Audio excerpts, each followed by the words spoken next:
This is a unit of your civil defense. So this is the first episode. It took a long time just to get this thing up and running. I originally planned when I was 12 years old to do this as a series of shows that I would put on public access. I planned to do it on the weekends in Nebraska. Back in those days, the FCC had a rule. If you had any spare programming time, you were a network given a license to broadcast, kind of monopoly, but you had to give time back to the community in the form of public access. So the nighttime airwaves and the weekend were filled with all these lunatics on UHF and VHF, nuts who told us about the reptilians and the Kali Yuga and all kinds of fringe nuts who had television access time when those television stations didn't have any programming. I planned to get Falco going back then when I was 12, doing just what I'm doing today, teaching civil defense. It's hard to believe it's taken this long, but you know what? It feels pretty good to be standing here. If you're wondering why this first episode's so important, it was something that I had to do for free. I'm not going to charge for access to this one. This and probably some other episodes are too important to try to make money off of them or to give them only to paid subscribers.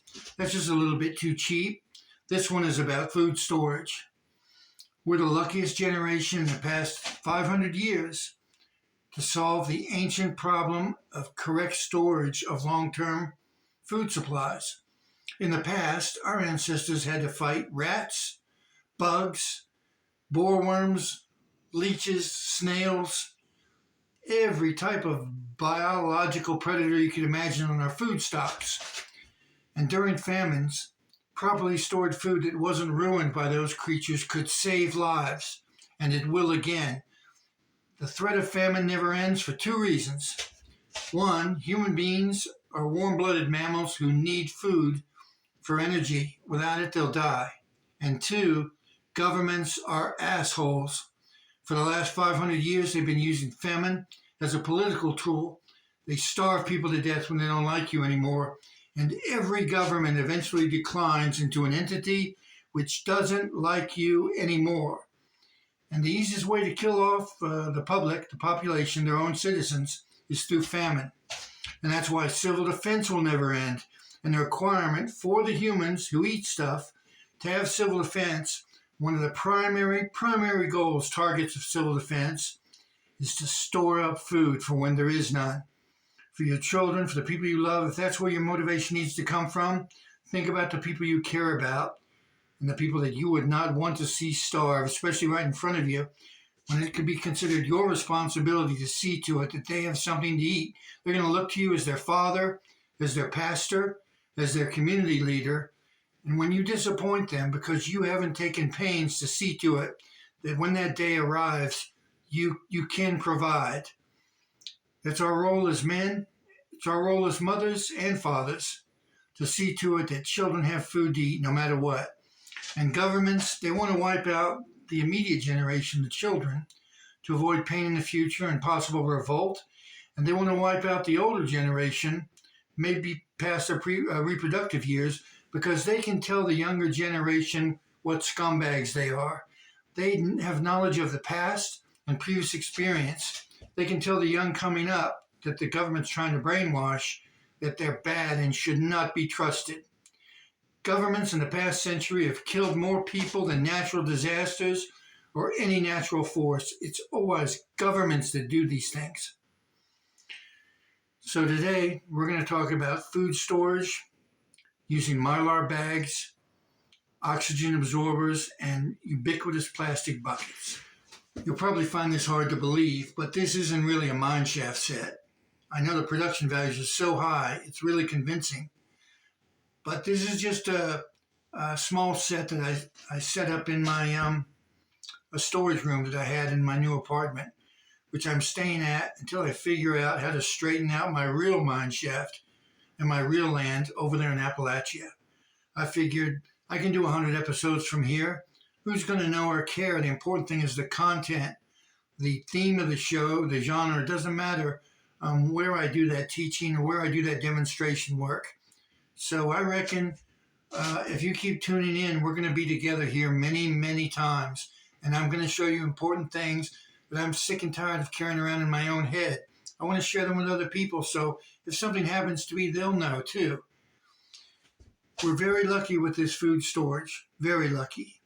With all the problems that our ancestors had to surmount, we can solve these things with simply an oxygen absorber, which used to be pretty rare technology and very expensive, and a Mylar bag, which also used to be expensive, and now you can purchase them anywhere. And a bucket, some type of container. Now, metal containers are best, no matter what. If you can afford stainless steel containers, and I've bought some, and they're very expensive. Stainless steel drums, stainless steel bins, stainless steel buckets. They cost a lot of money. What you're more likely to use is a plastic bucket. And the round plastic bucket is the one you can find and buy anywhere, right? The square buckets are a lot better because they store better. They fit into volumes a lot better side by side with no wasted space. The round bucket, after you've got 100 of them, it's kind of a big waste of space. All those gaps in between them, you could hold a lot more food in those spaces that you're not using. So if you can get stainless steel metal containers, that's the best. Second best is plastic bins, square bins. That's good, really good. But what most of us will end up using, because of the economy and the cost, is the round bucket. And that's what I'm going to pack today, because I think that will be the one that people will most commonly be utilizing. If you can get better, just adapt everything you've seen here today to a better container. But these plastic buckets, I bought 3 of them the other day at Lowe's Hardware.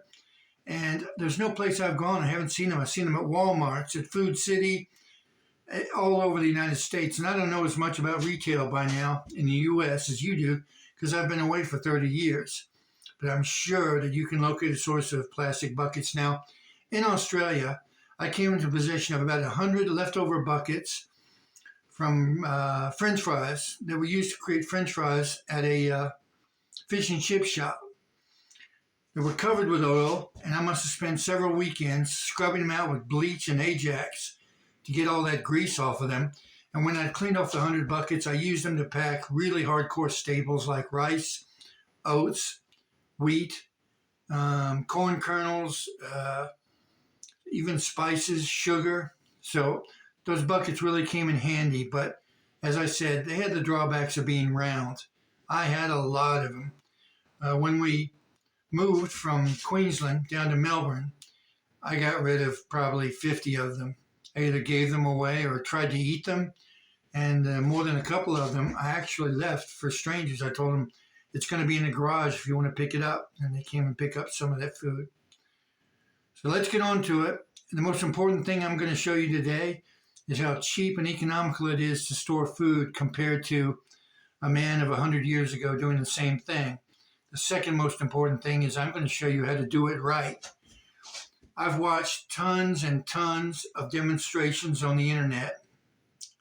Guys, if you don't know what you're doing and you can't be bothered to read the one-page explanatory notes, instructions that comes in the box with Mylar absorbers, don't make a YouTube video. Don't make a video teaching others how to do it because you don't know the right way to do it.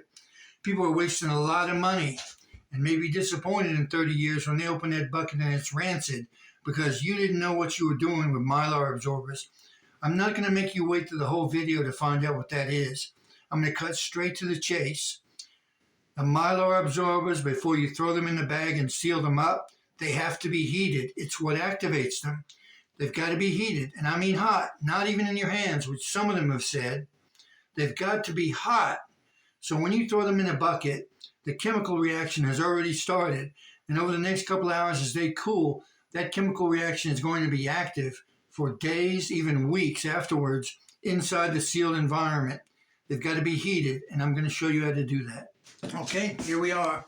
We're going to do this quickly to show how easy it is. Okay, this is the bucket. I've already wiped the inside out to make sure there's no debris in there which could carry insect eggs or who knows what else. So make sure the inside of it's been washed out with hot water before you use it. This is the lid. We're going to fit this on later, so don't be rough with this until you're ready to seal it. And this is a 20-gallon Mylar bag. I bought about 40 of these a few weeks back. Peel open the top of the bag. Be careful with the bag not to pierce it, because it'll defeat the whole purpose of what we're doing if it's got a big slit in it that you don't see until maybe after you packed it. Right? This one is unmarred. I checked it inside out. I even blew air into it. So every reason to believe they're good, but be gentle with them when you're handling them so you don't tear them. And again, they're pretty stretchy. It's made of good material. It's hard to break, but it's possible. So if you're going to store something for 30 years, make sure the bag's intact. I'm going to take this bag, and you're right. It's too big for the bucket, which is just the way I like it. And I'm going to push that down in there. Fill as much of the space as we can. When we pour the rice in, it's going to fill the volume up pretty quickly and press it right against the bag. I got a 20-pound bag of Mahatma rice here, which I've sometimes used other brands, but I reckon it's pretty good. So we're going to just slit the top of that a little in order to pour it in. Okay. Yeah. Okay. Make sure it's open. We're going to do it in one smooth motion. I must have done this a million times. I've always packed them by myself. No one's ever helped me, so I've gotten good at it after a while. Here's the 20-pound bag. We're going to pour that into the Mylar bag.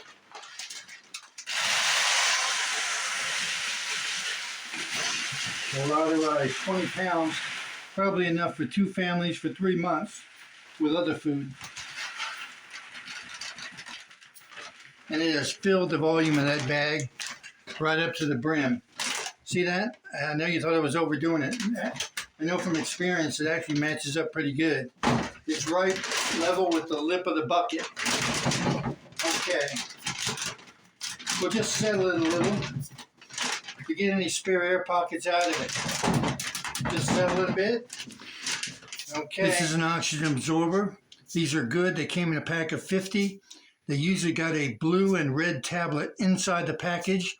If the tablet turns red instead of blue, you'll know the oxygen absorbers are no good. I reckon these are brand new and they're good. Don't open the outer package of the oxygen absorber until you're ready to use it. That's your big boy. That's supposed to match this bucket. But you're already thinking, Tex, what was that crap about making sure the oxygen absorber is hot? I'm going to show you how to do that. You see that stick right there? That stick is about 20 years old. It's in pretty good shape, isn't it? I've been using this for 20 years to pack food with. I like it because it sits right on the edge of the bucket. It's just wide enough.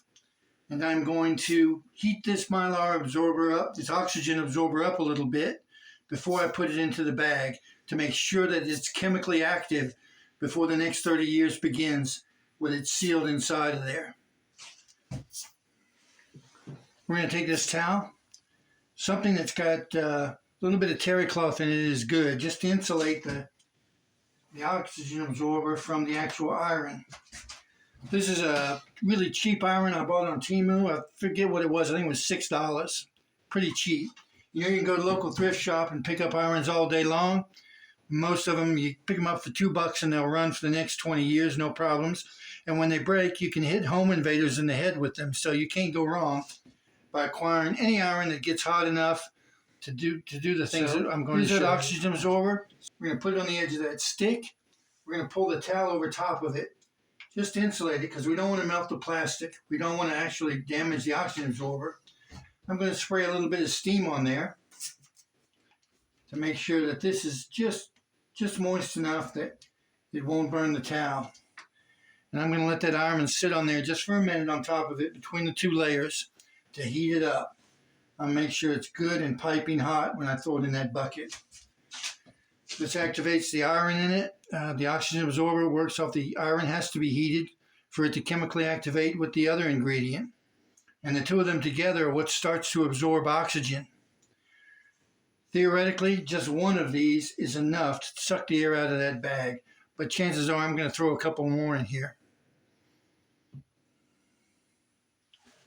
Let's see. Just about. We're going to leave it on there another couple minutes. Yep. Get it good and piping hot. Just right at the edge where it might feel like it might burn your hand.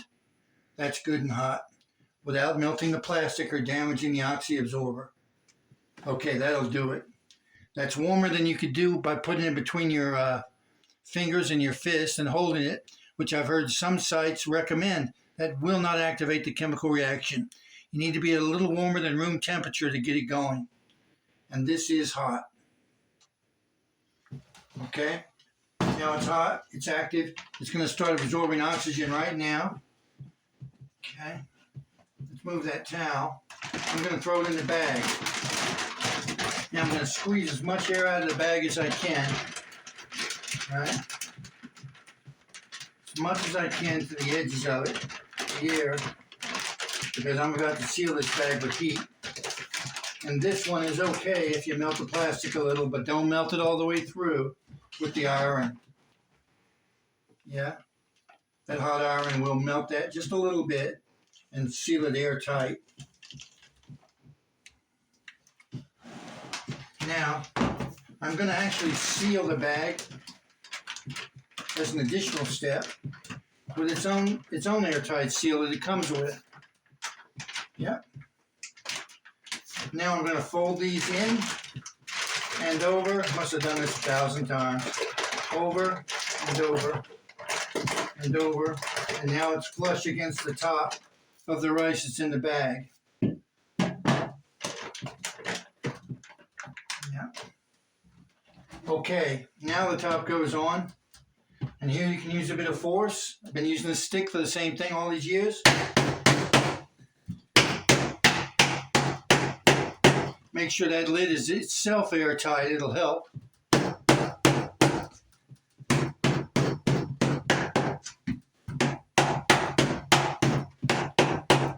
Good, that's seated firmly on there now. Guess what we just did in the space of a few minutes? Well, I saved about $120 on a commercial bucket of rice, which is more or less what they're going to do, what I just did. Only we did this for probably about $20 all up. And the most expensive part was the rice itself. That rice is going to be good 30 years from now. 30 years from now, with this technology, that rice inside will be good. The same goes for oats, wheat, all the staples, sugar, which is important, and even some forms of long-term storage flour, and 100 other things, including beans and lentils. They all pack the same way, in the same bag, and they can be used in the same space, this round bucket. If you want to, just for consistency, you could do them all in one type of bucket. But what's more likely is you'll come into a bit of money and be able to afford a better quality bucket, and things that are really important to you, you'll want to pack in the more expensive bucket. Otherwise, you can use these round buckets. And I think this was $3 with the lid on sale at, where did I get this one? Lowe's. Pretty sure it's Lowe's. It's literally just that easy. It's just that simple. The principles that I've shown you are sound. They'll work for you wherever you are, as long as you follow those few strictures that you have to observe. Don't pierce the bag. Make sure the oxygen absorber is piping hot when you throw it in. Then when you have thrown it in, you melt the bag closed. Then you close the plastic seal it comes with. Then you fold that over, including the edges underneath it. And then you tamp the bucket lid down so it's really firmly seated on top of it. Should be difficult. It shouldn't just pop off under its own. You follow all those 3 steps, you're going to have food that you can eat 30 years from now. Rice is a good way to start. There's a million others which we'll cover in a coming episode. But a rice is a good start. If you pack your rice, you'll have something to eat when the whole world's starving to death around you. And best of all, rice can be mixed with a lot of different things to make it palatable. That's why I call this stuff famine gravy. Powdered butter, peanut butter powder, scrambled egg mix, which can be mixed in with rice. And what else I got over here? Some bread and scones, which you can mix up flours with all type of ingredients to make a bread that actually has food in it. which is good in terms of filling. And there's a honey powder back there. Got a few more up on the shelf I'll show in another episode. I'm proud to transmit this to you. Now you know how to do it. You're probably looking for a way to get out of having to use a village idiot like me to tell you these things. Now you know how to do it, having seen it done properly. Transmit it to others in the same way that I've shown you. And guess what? I believe you're part of civil defense. So that makes this a unit of your civil defense. Until the next episode, thank you for watching this podcast and indulging me. I'm really proud that even though it's taken me 50 years, I've got another 99 of these episodes to go before I'm happy. I hope that you're there to watch them all. Thank you.